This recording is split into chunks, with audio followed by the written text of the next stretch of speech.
Sahabat, kalau kemarin di part 1 kita sudah membahas tentang nyeri punggung itu apa sih gitu ya.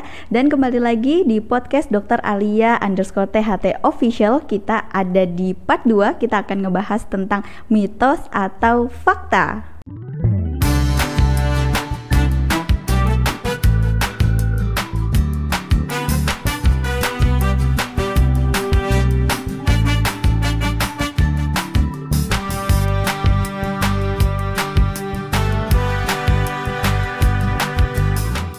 Oke sahabat, kita sudah ada di part 2. Kita akan bahas seputar mitos atau fakta seputar nyeri punggung. Ini langsung bersama Dr. Vita, spesialis saraf. Nah dokter, kita sudah ada di part 2 ya. Mungkin agak rileks lagi, lebih nyantai lagi gitu ya. Karena kita ngebahas tentang mitos atau fakta. Nah ini, nyeri adalah proses penuaan yang normal. Jadi kalau udah tua ya normal-normal aja nyeri gitu. Mitos ya. Kenapa dokter? Jadi bener ya kalau beauty is pain ya. Oke. Tapi ketika tua, bagaimana caranya nggak terjadi nyeri begitu ya? Pain free. Oke. Jadi proses penuaan memang iya, tapi nggak harus dengan nyeri dong. Oh iya benar. Jadi orang tua nggak usah sampai nyeri dulu baru dikatakan tua gitu ya. Betul. Jadi memang di tubuh kita terjadi proses degeneratif, termasuk di tulang punggung dan struktur di sekitarnya. Tapi kondisi ini tidak harus disertai nyeri dok. Iya. Jadi itu bukan suatu proses yang mengiringi sebenarnya. Jadi tua tanpa nyeri itu lebih bagus. Lebih bagus, dan itu yang harus dicapai. Lanjut ke mitos atau fakta. Prosedur penanganan nyeri untuk nyeri punggung hanya bersifat sementara. Hanya bersifat sementara. Mitos. Mitos ya. Mitos Mbak Kiki. Oke.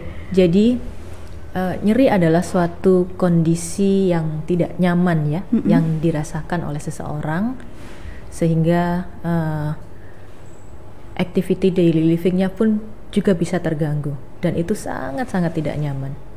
Bisa terjadi karena struktur jaringan yang rusak, ya, atau kondisi lain yang memperparah. Jadi penanganan nyeri harus bersifat segera dan agresif. Oke.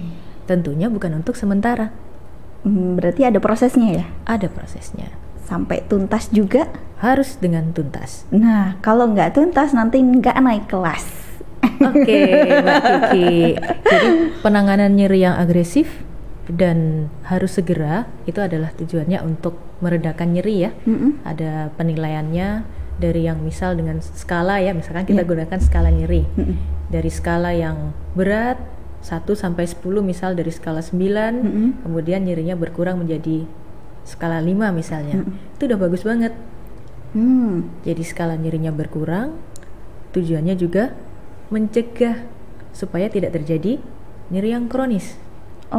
Karena nyeri yang kronis itu lebih kompleks dari nyeri yang bersifat sementara atau akut. Otomatis kalau udah nyeri yang kronis ini akan tambah lama proses penyembuhannya ya dokter ya? Nyeri yang dirasakan lama, proses penyembuhannya lama, dan multidisiplin. Karena nyeri yang kronis itu nyerinya lama, patomekanisme di dalam tubuh lebih kompleks. Tentu perlu penanganan yang multidisiplin, artinya tidak hanya dengan terapi obat, bisa terapi yang lebih agresif ya, misal dengan pembedahan. Bisa juga dengan suntik anti nyeri, dan penanganan secara non obat, fisioterapi, rehabilitasi medik. Iya, itu makanya saya dulu pernah dirujuk ke rehab medik ya untuk menjalani fisioterapi itu tadi. Oke, betul Mbak Kiki. Ya, jadi untuk penanganan nyeri punggung juga maksudnya bukan hanya minum obat saja kan? Betul sekali. Jadi ada apa ya, kayak disinar kayak gitu. Tapi kalau ini berarti prosedur rehabilitasi medik atau fisioterapi ya? Itu untuk yang disinar ya. Tapi kan itu pasti atas rujukan dari dokter saraf. Betul. Oke. Bisa dari dokter saraf, dokter rehabilitasi medik. Oh, oke, seperti itu. Jadi untuk penanganannya ini bukan bersifat sementara ya. Jadi itu mitos ya. Itu mitos. Itu mitos, dengan tegas dijawab kalau itu mitos. Selanjutnya nih Bu Dokter, mitos atau fakta bed rest adalah hal yang paling baik untuk nyeri punggung. Bed rest. Bed rest ya. Mitos. Mitos ya? Ya. Oke. Oke, begini penjelasannya. Jadi pada nyeri punggung yang baru saja terjadi ya, akut, betul disarankan bed rest. Tapi hanya dalam waktu yang sebentar, 1-2 hari. Ya. Namun jika ini penyebabnya adalah sesuatu yang nyeri punggung yang non spesifik akibat otot tadi ya, gangguan pada otot, cedera otot misalnya, maka harus segera kembali beraktivitas. Oh, gitu.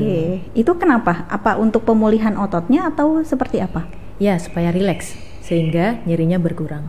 Atau obat-obat anti nyeri yang diberikan biasanya juga mengandung obat yang untuk merilekskan otot. Oh, seperti begitu. Itu. Jadi kalau bed rest terus gitu, itu sebenarnya tambah tidak hilang. Boleh, tidak disarankan. Tidak disarankan. Karena hidup itu bergerak. Begitu ya Mbak Kiki ya? Benar.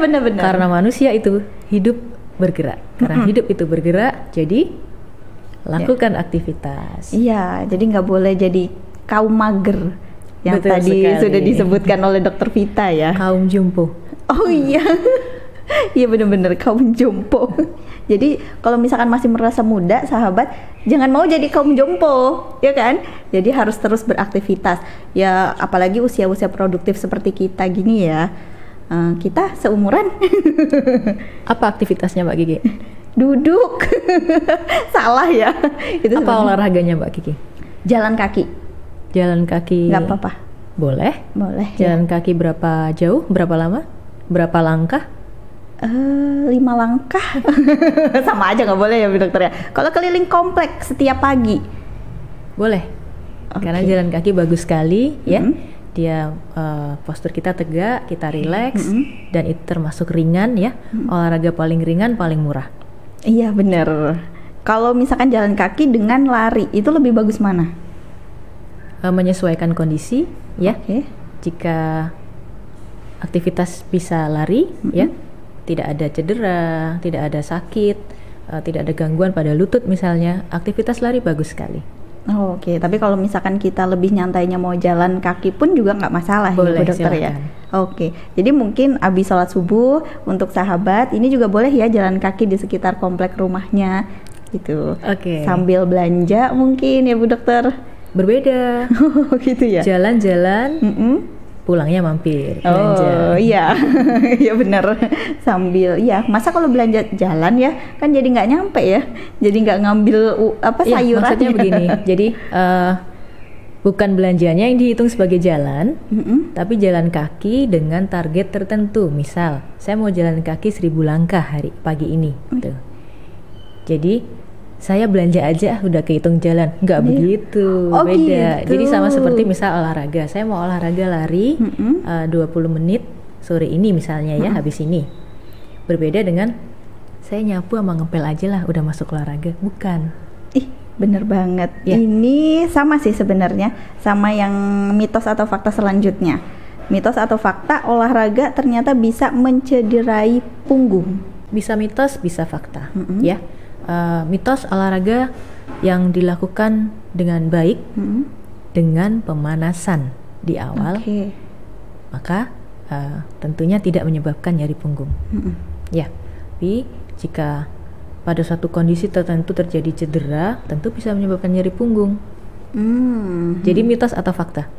Bisa dua-duanya ya, tergantung. Bisa dua-duanya. Tergantung kondisi akhirnya. Ketika olahraga, lakukan dulu pemanasan atau warming up. Oke. Biasanya kalau misalkan olahraga renang langsung nyemplung, padahal kan nggak boleh ya Bu Dokter ya. Olahraga apapun sih sebenarnya, bukan hanya apapun renang. Mbak Kiki. Jadi lakukan dulu pemanasan sebentar, baru aktivitas olahraga. Aktivitas olahraga dan lari. Enggak sih, nggak pernah lari saya. Nggak pernah lari. Iya, jalan kaki aja. Itu aja mungkin niatnya udah separuh-separuh ya Bu Dokter. Jadi saya ngeh banget sama Bu Dokter tadi bilang kalau kita targetnya jalan kaki dulu, baru belanja. Betul. Bukan sekalian.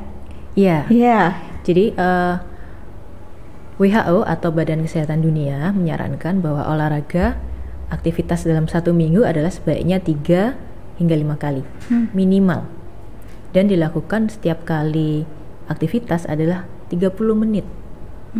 Jadi ada target yang harus kita capai. Niatan dulu. Ya, saya mau jalan 2000 langkah pagi ini. Bolehlah nanti setelah tercapai 2000 langkah mampir. Iya. Kebiasaannya jalan kaki menuju terus udah pulang gitu. Oke. Jadi bukan olahraga, kecuali ada target yang dicapai. Oke. Berarti kita harus merubah mindset ya Bu Dokter ya. Betul. Kalau mau belanja kita muter-muter sesuai target dulu. Terus baru kita berhenti di tukang sayur. Boleh. Pulangnya bonus. Setelah target tercapai ya udahlah bonus, kita kan pulang ke rumah gitu ya Bu Dokter ya. Oke. Jadi ingat tadi, hidup itu bergerak. Kalau nggak bergerak, nggak hidup. Oke. Itu pesannya dari Dokter Vita ya.